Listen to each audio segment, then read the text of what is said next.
Em nome do Pai, do Filho e do Espírito Santo. Amém. Queridos irmãos e irmãs, mais uma terça-feira o Senhor nos reúne para ouvirmos a Sua Palavra e meditarmos o Seu Santo Evangelho. Esta palavra que nos coloca diante do Seu grande amor e do Seu grande desejo de ver o nosso coração transformado a partir da Sua Palavra. Hoje o Evangelho nos coloca diante de Jesus que cura o endemoniado mudo. Diante do evidente prodígio, os fariseus começam a caluniar Jesus.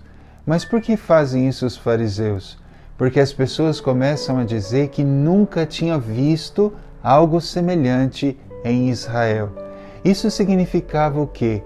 Que as pessoas estavam dizendo que Jesus era o maior de todos aqueles que já existiram e todos aqueles que existiam e também iriam existir.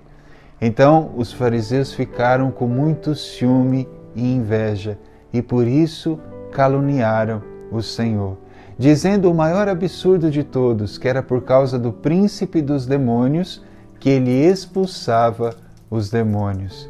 Queridos irmãos e irmãs, isso nos leva muito a refletir sobre a nossa vida. Aqueles fariseus se deixaram levar pela inveja e ciúme, por isso caluniaram. Quantas vezes nós vemos isso presente ainda nos dias de hoje?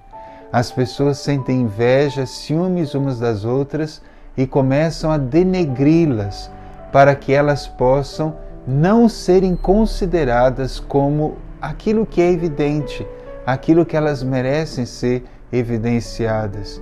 E por isso às vezes pecamos. Pecamos porque destruímos a vida das pessoas por aquilo que nós falamos, pela fofoca, pelas coisas que nós inventamos das pessoas para que elas sejam denegridas. Isso nos coloca diante do Senhor e nos coloca diante de uma realidade que nós precisamos de conversão, precisamos pedir perdão ao Senhor por todas essas coisas que ainda acontecem no mundo de hoje. A segunda parte do Evangelho nos mostra Jesus, que tem compaixão da multidão. Mas ele tem compaixão da multidão por quê? Porque eles parecem ovelhas sem pastor. Porque os pastores estavam preocupados com a sua própria imagem, preocupados com aquilo que falavam de Jesus e não se preocupavam com aquilo que deveriam preocupar-se, com o povo de Deus, com aqueles que necessitavam ouvir a palavra do Senhor. E Jesus se compadece e ele percebe que diante da grande multidão, poucos são aqueles que se colocam a serviço. E por isso ele nos recomenda pedir ao Pai que envie novas vocações, que envie novos operários para trabalhar na messe. Queridos irmãos e irmãs, essa também é uma chamada de atenção para nós. Quantas vezes nós estamos tão preocupados com as nossas coisas, com as nossas dores, com os nossos problemas, com aquilo que nós precisamos fazer e não nos colocamos à disposição do Senhor para poder anunciar a Sua palavra. E quantas pessoas no mundo inteiro precisam ouvir a palavra e não ouvem porque nós nos fechamos.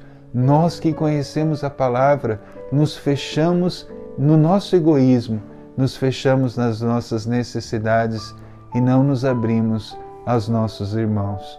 Que o Senhor possa nos dar a graça de abrirmos as necessidades dos nossos irmãos e irmãs e assim experimentarmos a Sua misericórdia e nos colocarmos a serviço e nos colocarmos evangelizando, levando a boa nova de Deus a todas as pessoas que precisam. E certamente as pessoas carentes desse anúncio irão abrir o seu coração para acolher o Senhor em suas vidas. E também não esqueçamos de pedir: Senhor, envie novos operários. Eis-me aqui, Senhor, envia-me a anunciar a Tua palavra. Que no dia de hoje você possa parar e pensar: o que eu posso fazer para poder evangelizar? O que eu posso fazer para levar a palavra de Deus às pessoas e para que elas possam conhecer aquilo que o Senhor tem para cada um de nós?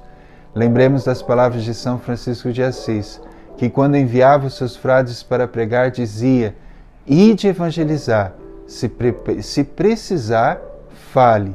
Se precisar, fale. O que significa? nós primeiro evangelizamos com a nossa vida e depois com a nossa boca. Se a nossa vida estiver coerente com a nossa boca, a nossa boca com a nossa vida, certamente muitas pessoas irão querer seguir Jesus.